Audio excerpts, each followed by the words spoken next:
belongs to the devil.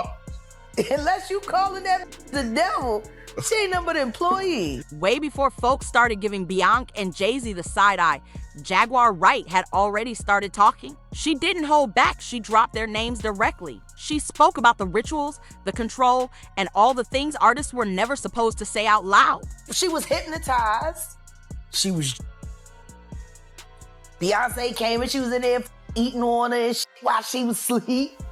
Snacking on his big people cats. Most people laughed it off, called her bitter, dismissed her as just another hater. But now, a lot of what she said is lining up. And it wasn't just her. Beyoncé's own drummer, Kimberly Thompson, went so far as to file a restraining order, claiming she was under spiritual attack. We're talking about other situations where changing into animals and jumping into other bodies and all kinds of really crazy stuff. And then there's Solange, Beyoncé's own blood. She never said a word publicly. She didn't have to, because she swung in that elevator and then disappeared. And when you start putting the pieces together, Jaguar's warnings, Kimberly's experience, and the shady energy surrounding that inner circle, Solange's silence stops looking like space and starts looking like fear. And when you really go back and rewatch that elevator moment, it starts to feel like the last time someone tried to fight back. The footage was grainy, but the message was crystal clear. It was May 2014, right after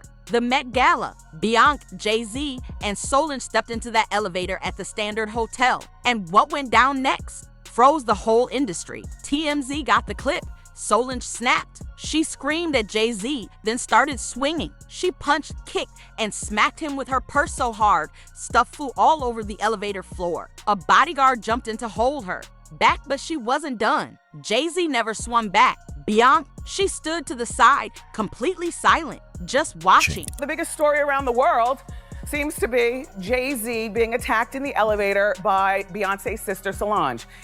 It's leading on all the newscasts. Of course, it's a hot topic here, but it's amazing how the world has let go of everything else important and is talking about this. And then there's Solange, Beyoncé's own blood. She never said a word publicly. She didn't have to, because she swung in that elevator and then disappeared. And when you start putting the pieces together, Jaguar's warnings, Kimberly's experience, and the shady energy surrounding that inner circle, Solange's silence stops looking like space and starts looking like fear. And when you really go back and rewatch that elevator moment, it starts to feel like the last time someone tried to fight back. The footage was grainy, but the message was crystal clear. It was May 2014, right after the Met Gala. Beyoncé, Jay-Z, and Solange stepped into that elevator at the Standard Hotel. And what went down next froze the whole industry. TMZ got the clip. Solange snapped. She screamed at Jay-Z, then started swinging. She punched, kicked, and smacked him with her purse so hard, stuff flew all over the elevator floor. A bodyguard jumped in to hold her back, but she wasn't done. Jay-Z never swung back. Beyoncé, she stood to the side, completely silent, just watching. Even the bodyguard looked like he knew this couldn't get out. He hit the emergency stop midway through, reportedly to prevent the footage from leaking, but it was already too late. Once that video hit the net, it exploded. Back then, folks chalked it up to Jay-Z cheating.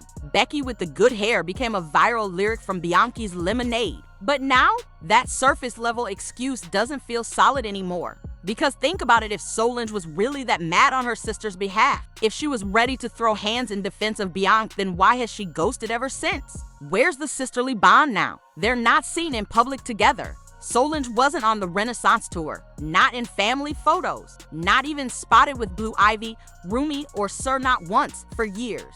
And when Beyoncé accepted her Grammy for Renaissance, she thanked her husband, her kids, her uncle, but not her own sister. So now we gotta ask, what really happened in that elevator? What did Solange know? And why has she stayed this silent for nearly a whole decade? Because when you really study this, her absence, her body language, the complete public cutoff, it doesn't feel random. That elevator moment, it starts looking like a warning, like someone tried to speak up and got shut down. If Solange tried to make a move back then and got frozen out, it explains everything. She's not defending Beyoncé anymore. She's keeping her distance. And that silence, it's louder than any interview could be.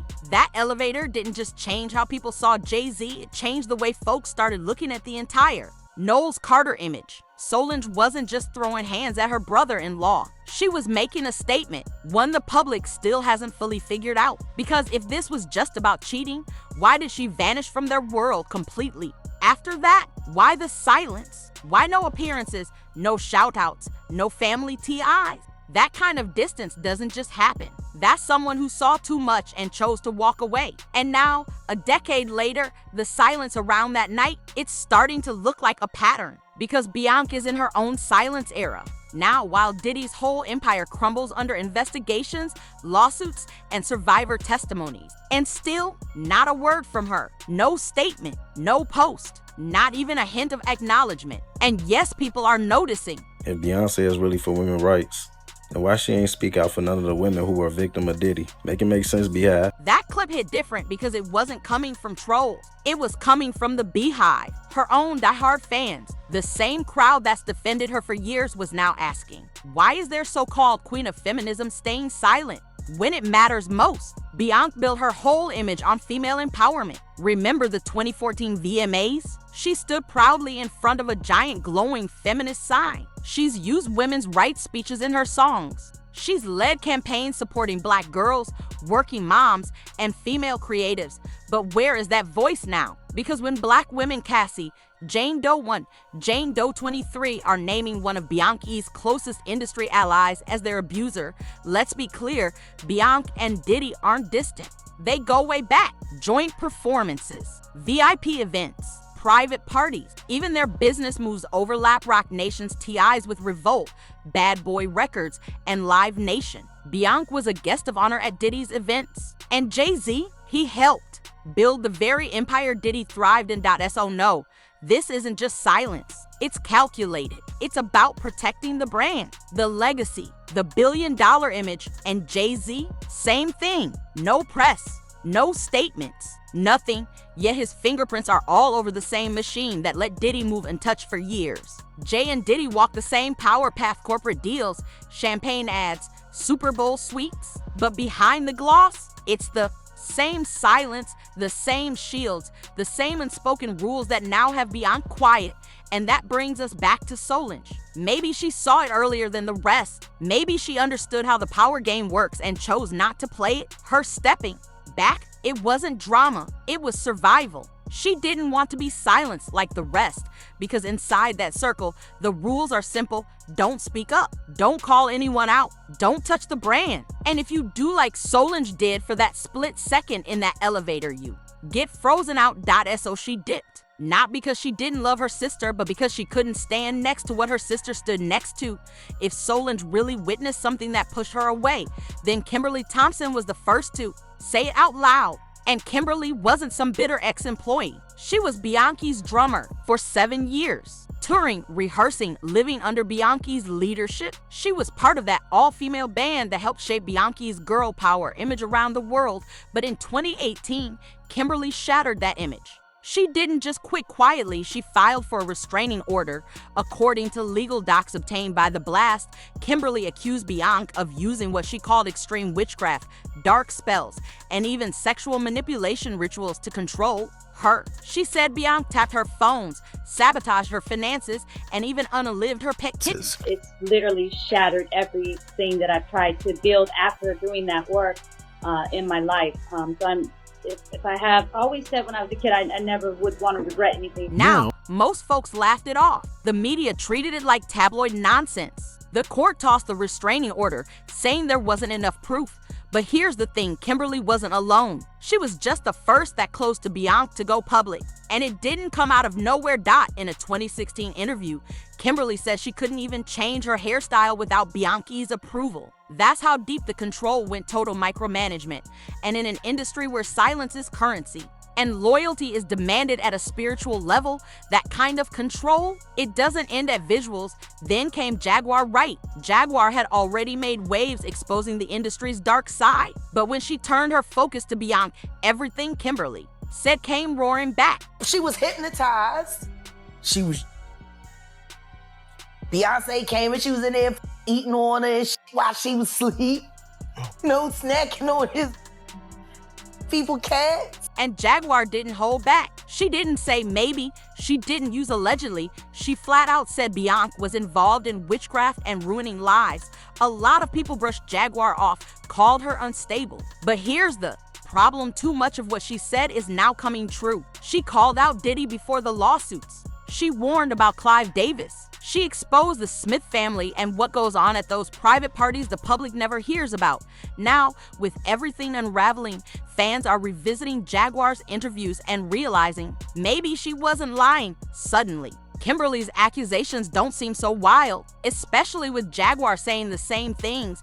And when Solange walked away, it wasn't just a business choice. It was spiritual. Something in that circle she wanted no part of. Maybe she couldn't say it. Maybe she wasn't allowed to, but she's Beyoncé's sister. And when someone that close stays that far away, that's not beef, that's fear. And now it's not just one person. It's a pattern. Solange walked away. Kimberly filed court papers. Jaguar keeps dropping names. And then came Uncle Ron, Beyoncé and Jay-Z's former bodyguard, not some internet troll. This man was hired to protect them. He was in their homes, backstage, at parties fans will never see. So when he spoke up, people listened.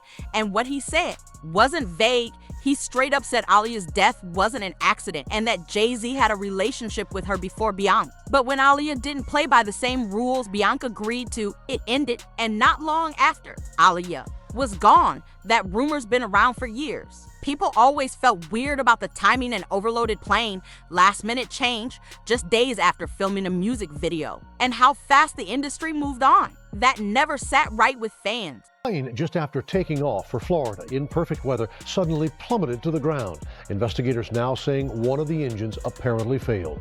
Along with 8 passengers, Aaliyah, a young Brooklyn native and a talented... And now, what Uncle Ron said is lining up with something fans have quietly whispered for years, that Aaliyah was once in Jay-Z's orbit. And when she didn't play the game, she got pushed out. That theory, it doesn't sound like wild speculation anymore. It's becoming part of a long list, a list of people who vanished, got blackballed, or ended up in mysterious situations after getting too close to the power couple. Take Carrie Hilson, for example. She was on her way to being serious competition for Beyoncé, talented, stunning, and gaining momentum fast. Then she released Turning Me On, which fans took as a diss. After that, her career nosedived. Suddenly, she was blacklisted, trolled, dragged, and humiliated online. Another promising black woman silenced before she even reached her peak.